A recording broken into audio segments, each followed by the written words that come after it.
Hey folks, it's Frithgar here, how you doing? Welcome back to Farming Simulator 19 here in Erlengrat.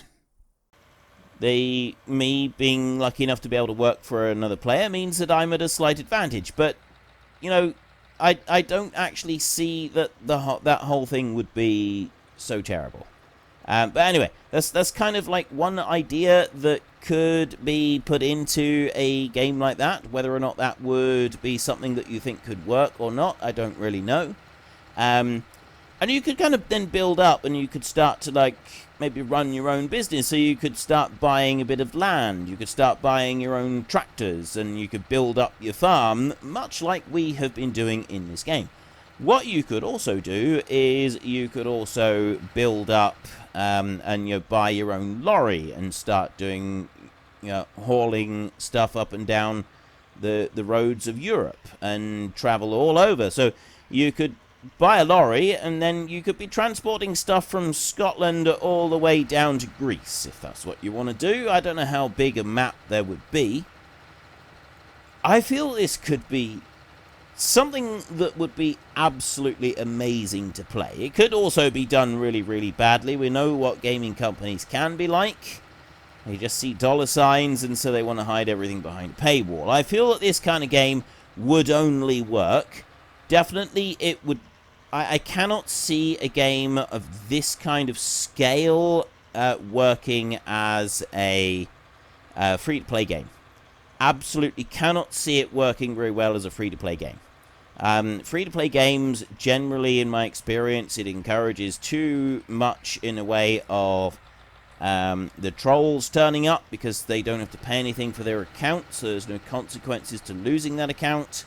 If you've got to pay a subscription up front to be able to have a go with the game, that's entirely different. That removes the trolling attempts a lot more successfully than just say one trial account or something like that. I don't know, but I think that would I think a game of this kind of scale would definitely work better if it was a paid for subscription. So say £10 a month, and that's it. So, €10 a month, whatever the going rate for a subscription based game might be, and you pay that out, and then you get to play the biggest online simulation game that has ever been thought of. And it could go right down to, I mean, I don't know how expansive you could kind of make the thing. Would you have, I mean, we got a dealership right there where we go and buy our machinery, yeah? That's an NPC run situation. Could that be run by players? Could players actually run that successfully? I mean, you'd have to then, it'd basically be a shop simulator game that would be brought in. You'd have to be getting in the right orders. You'd have to be getting in the right machinery and stuff, and having the stock there in order to sort of run things. You could decide whether or not you do discounts for people and so on and so forth, and you're then able to charge pretty much what you want for the machinery. Now, that would very, very quickly lead to situations where a monopoly could be created, and you could artificially inflate the prices of all the tractors. So only the very wealthiest could afford to buy a tractor, and that would then potentially cause problems. So maybe if players can own the dealerships and set the prices on the tractors, you need to have something to counteract the potential there for artificially trying to control the prices of John Deere machinery. Let's just look at John Deere tractors for a minute. So we've got John Deere tractors are, let me just collect that right there. €690. Yeah, we're rolling in it now. So we've got the potential right there with the John Deere tractors to not exactly make a fortune, but we could artificially inflate those prices, and we could sell all John Deeres for double the price that they have been sold for in the past. So just double everything. All John Deere tractors are now double the price. If you own the dealerships for 100 miles in every direction, players are going to find it very, very difficult. So if you and several of your friends have formed an in-game cartel and bought every dealership in the game, how are players going to be able to combat that? Well, this is where the other parts of the gameplay can kind of like kick in. Now, it could be argued that, well, maybe you just need to have more NPCs in the game so that they kind of like just stop this from happening. Now, the NPCs themselves are the safety check on this, because if the dealerships have all been bought up, then more dealerships will automatically open from the NPCs. But that stops people from making a bit of a profit on their machinery, and so it would discourage them potentially from wanting to run the dealership themselves, because, they don't get to set their own profits, they might not consider it worthwhile, and then no players would want to run the dealerships. So obviously there would be... Running an in-game economy on a large scale is actually really notoriously difficult to get right. EVE Online has worked for many, many, many years to try and get the correct balance on this, and it's so notoriously difficult that the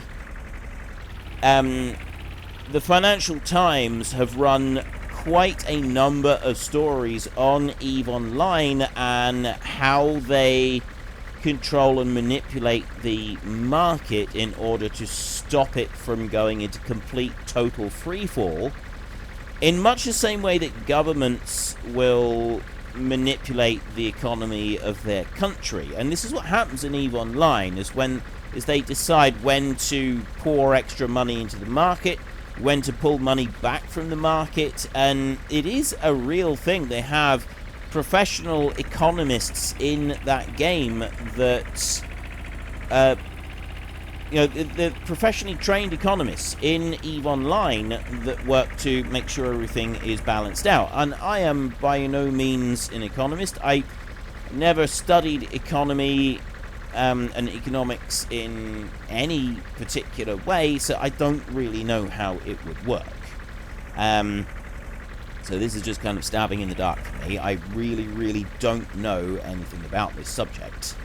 At a guess, I would say that we go back to our example of the John Deere tractors, and so we've got a cartel of players who have decided that they're going to buy up every single dealership in the game, and they now own most of Europe as far as dealerships are concerned, and they've artificially inflated the price of John Deere tractors. What mechanic would there be in the game to allow new players coming in to still be able to afford a tractor? Now, if a dealership is going to do that, they're not just going to stop with one type of tractor, are they? They're going to do it with everything. So, how does the new player coming into the game how are they now able to save up enough money to be able to afford their first tractor when suddenly the first tractor doesn't cost 20,000 euros anymore? It now costs 100,000 euros because it's been stupidly inflated in price. It's gone up by 5 times rather than the 3 times I said. It's now 100,000 euros instead of 20. How does the new player have a chance of being able to do it? And this is where I think an NPC backup situation could help, but maybe it's a bit limited. I don't know. I mean, it could be based on the number of sales from one player to another. So if a player that runs the dealership only sells, or the dealerships in total across the whole of Europe, if they sell, say, 6 tractors in a 24-hour period, the game will decide, well, that's not enough tractors. There's something going on here. Why have you only got 6 tractors sold? And so they will offer through newspaper advertisements. You go and buy the newspaper from the news agents or whatever. So you've got a shop simulator going on there as well. NPCs will offer to sell second-hand machinery. So, I mean, I don't know what kind of mechanic would work for second-hand machinery. Maybe it's broken and it's got to be taken to a workshop in order to be fixed up. but they will start offering second-hand machinery at reduced rates. So if, say, 150 tractors have been sold in a 24-hour period, then the game considers that to be an appropriate number and doesn't offer very many second-hand tractors in order to avoid crushing that particular bit of the economy. So the dealership has obviously set the prices for the tractors at about the right price, and the tractors are still selling. And you can't just go and buy your own tractors and so on. Yes, there would be ways to manipulate that on the face of it, but if you're able to write code well enough to build a game like this, you'd also be able to find the players that are trying to manipulate the game to their own advantage, and you'd be able to take steps to combat that, or even just ignore that data. So if your friend is spending some of his 30 million euros that he's got in order to just help you scam the new players out of a little bit of extra money, they're helping the cartels and so on, and they're buying up these tractors in bulk in order to make the game think that there are enough tractors being bought and so on. The game will recognize that these are from the same accounts. These tractors aren't being used as much as they would normally, and so they would flag them up as say a false sale or something like that, and so they would disregard that particular bit of data, and then they would say, well, there were actually only 20, that there weren't 1,500 tractors sold this week, or in the last 24-hour in-game period. There were actually only 25 tractors sold, and that is below average. It's not really poor, so we won't put lots of second-hand ones out, but we will put some second-hand machinery out into the market via the newspapers and the advertisements to allow the new players to sort of get a rung on the ladder. And I feel that that could be sort of a bit of a mechanic that could work in there. I mean, I don't know. Not that I've spent any time at all thinking about this game. Obviously, you know, it's just a complete random stab in the dark. Never really thought about it. Never really considered anything about it whatsoever. It just off the top of my head. Yeah, okay, I have thought about this kind of game for a long time. I would love to play this kind of game. I really would. I think it would be absolutely amazing. Genuinely amazing. Whether it could work or not, I don't know. I don't know if we've got the technology to make it work yet. I believe that we will eventually be able to play this game, or a game similar, something along those lines, where we have these. We are getting more simulator games. We get a lot more stuff going on in the games, a lot more options for things to do, and I do like that. I do. I really do. Why? Oh, okay. I didn't realize I wasn't actually picking stuff up there. So, yeah, it's going to be very interesting to sort of see what happens over the next 20 to 30 years with gaming, and whether such a thing will be able to exist in the next 20 to 30 years. Personally, I'm hoping that it will. I think that could be a game that could be absolutely fantastic. I mean, yes, we all know that such a game with such potential also has the potential to be a massive letdown. But, yeah, well, we'll wait and see. So, what do you think? What do you think of my ideas for maybe trying to help control the economy a little bit, so that those people who do want to run the tractor dealerships are able to do so, but the game has a system of checks in place that basically give the players other options if things are starting to be skewed too strongly in favor of the players who are kind of like trying to run things with artificially inflated prices. So you're not going to end up in a situation where if you want to buy a tractor, you've got to spend €1 million on it, because it's the only way that you're going to get it from another player. Now, I suppose land prices could also be a thing, because if you get land from one player, you could get land from another player. If you get, well, I mean, if you get land, you know, can you buy the land? Can one player sell it to another player? And this is where I used to play a game called Arcade. When that game first came out, it was plagued by bots. It was a big problem for the game in general, for the gaming community there in that game. It was a huge problem. There was thousands of bots on there, and if you wanted to, you could build houses in the game, and they weren't instant. They were real world. They each took up their own space. You had designated housing areas, and it caused a lot of problems. Now, there were some areas that were particularly exclusive, so you could only put the really biggest of houses down in these areas. And there were ways that you could use a smaller house to reserve a spot for a bigger house. And I'm rather proud to say that on the server that I played Arcade on, I managed to, in one of the areas where you could only build the very biggest houses and then the second size up, I managed to save up and get the second size up house, and I put it down in such a way that it reserved a plot size. Nobody else could put a plot between mine and the outer boundary, and so that stopped anyone from putting their plots right up against mine. But that also meant that once I'd saved up enough money on top of that, I could then go and buy the blueprint for the mansion, and then I could destroy the house that I had, and I could put down the blueprint for the mansion, and I could build that one instead.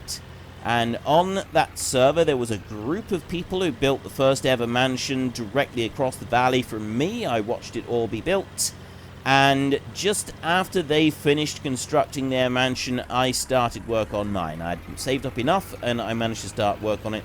Sen helped me save up for it, and I had a couple of friends as well who helped me work towards it and save up, and then they all helped me build it as well. It was really cool. It was awesome. We all sort of pitched in together, and they all helped me build this mansion in the game. It looked so cool when it's finished. It was a lot of work to actually do it. It cost me all of my in-game money to build the mansion, and then it was like a big chunk. You could do farming and stuff in the game. It wasn't like farming with machinery. You had like little garden plots, and you did stuff with it. But you could give people that you were grouped up with, you give them permission to farm on your land. So I basically was able to set it. So I think you could. Maybe I wasn't able to. That was the plan anyway. But I don't know if you could. I think you could. I think you could give players permission to farm stuff on your land. And so I gave the other players, those sort of the ones that helped me, I'm sure that we were able to do that. I don't know, but anyway, basically I made it worth their while. Even if they weren't able to use the land in order to farm their stuff, I did allow them permissions to be able to store things on my land, because you could do that. You could put down like trade packs and stuff. And yeah, long story short, it was a lot of fun doing that, and it worked really well. But the big problem with Arcade, the big issue that they had with that game were bots. And what the bots were doing were that they were automatically coming into the game and buying up all of the plots of land. There were some exploits which allowed them to get lots of money. And then there were, so obviously robots, they can work exploits really fast, and so they worked the exploits, they got loads and loads of money. And then because they were robots, when a new piece of land came up for sale, it was on a timer, and you've seen it, so you couldn't sell from one player to another. You basically terminated your ownership, and then the land came up for public ownership, and you were given a 24-hour notice, and then everybody would accumulate, and whoever clicked the fastest. So naturally, the robots could click faster than anyone else, and all the land was owned by bots. And then you were constantly spammed by in-game mail saying, if you want to buy this, you give us this much real money, and then we will transfer ownership of this plot over to you.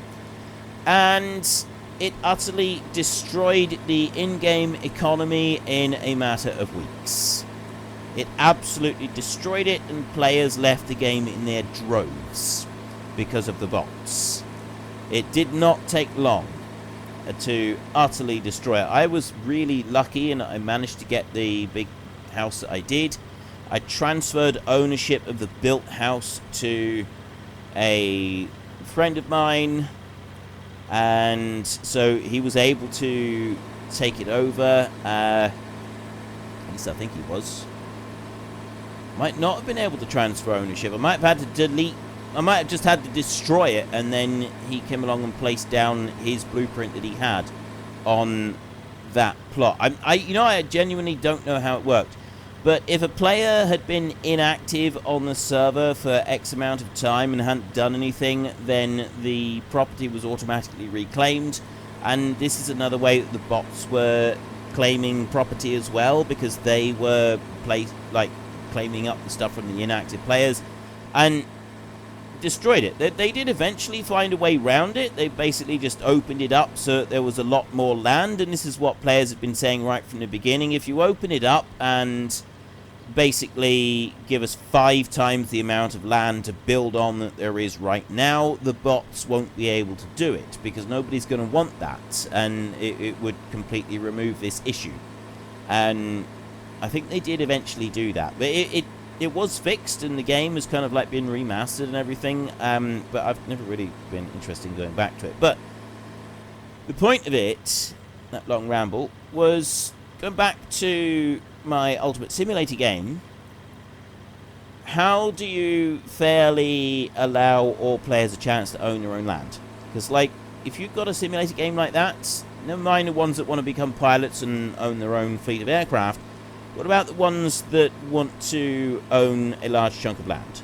How do you start that off? If you've got players, or there's a way that bots have got in and they already own the land, can you transfer ownership of land from one player to another, or does it have to go back to NPC owned? So does it have to automatically go back to the in-game bank and then can be sold from there? Can you apply to transfer ownership from one player to another player, and then you've basically got to be able to prove that you're not robots to do it? Is there a maximum amount of land that you're allowed to own? Say, I don't know, 100,000 acres, which is what? 25,000, is it 4 acres to a hectare? I think it is. I think it's like 2.5. 50,000 hectares. If you said 50,000 hectares is the maximum amount of land that you're allowed to own,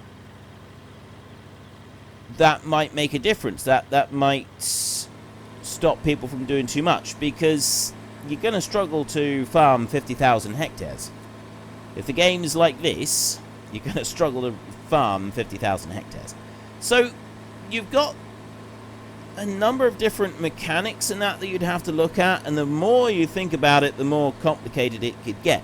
If you are going to incorporate the likes of the flight simulator and the train driving simulator as well, so that train up there is being driven by a real player, or an NPC, could be an NPC as well, do you have it that the trains are owned by individual players?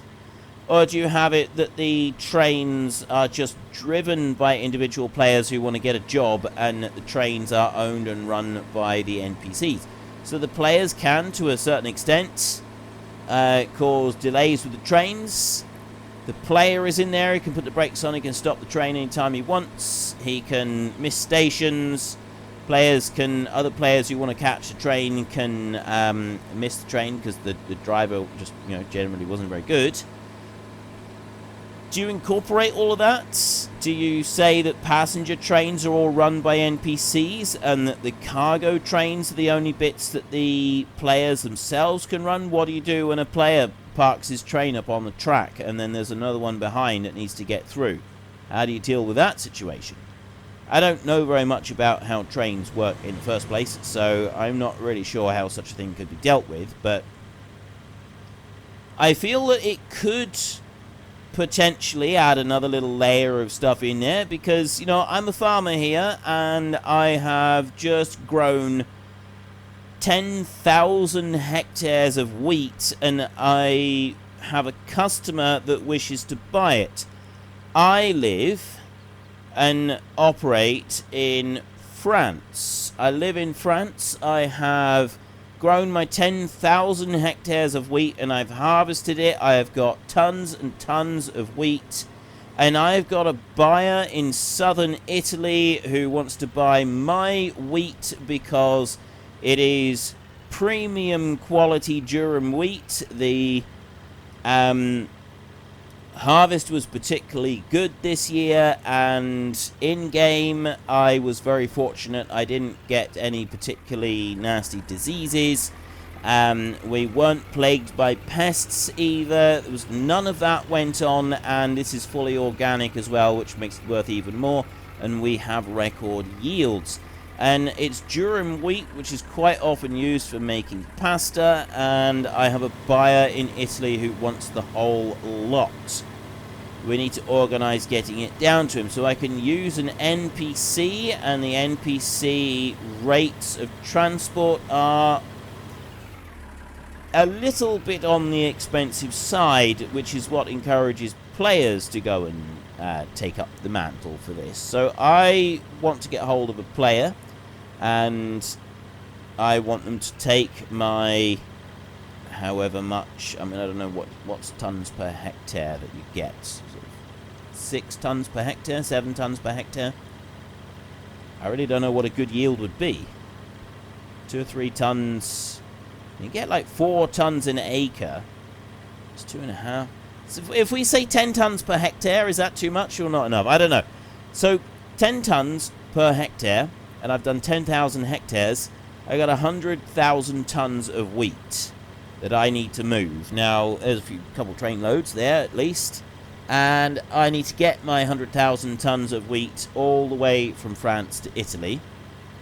So we contact another player who is advertising transportation services, and he comes along and he comes to my farm with a lorry, and he's actually got a couple of other players who work for him, who drive trucks for him, and they sort of got their little contracts going. They've all teamed up together.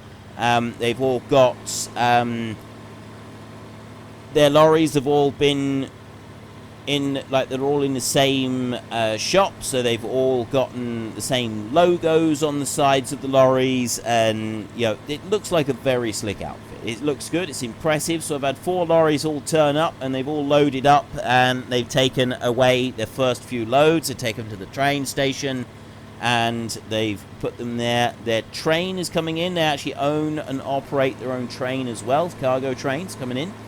But then you get another player that comes along, and he decides that he's going to be trolling them, and he's got a cargo train as well, and he parks his on the track. Unfortunately, folks, that is all we have got time for today. A massive thank you to everybody who has earned their way into the Great Book of Names. To find out some more details about all the names coming past, please head into the description and click on the link to the Discord. It's a link to another video. The link is on the other video. Please also consider checking out the links there for Nitrado, who provide gaming servers for games like Farming Simulator, Minecraft, Ark, and several others. And there's also Fanatical, who will help support your gaming habit by providing you with cheap games and also giving me a small commission on anything that you buy using my link. If you've enjoyed this particular video, then please head down below and give us a like. And if you really enjoyed it, then please tell your friends all about me. Get them to come and watch as well. That would be awesome. And until next time, thank you very much for watching. This is Frithgar. Goodbye, and see you later.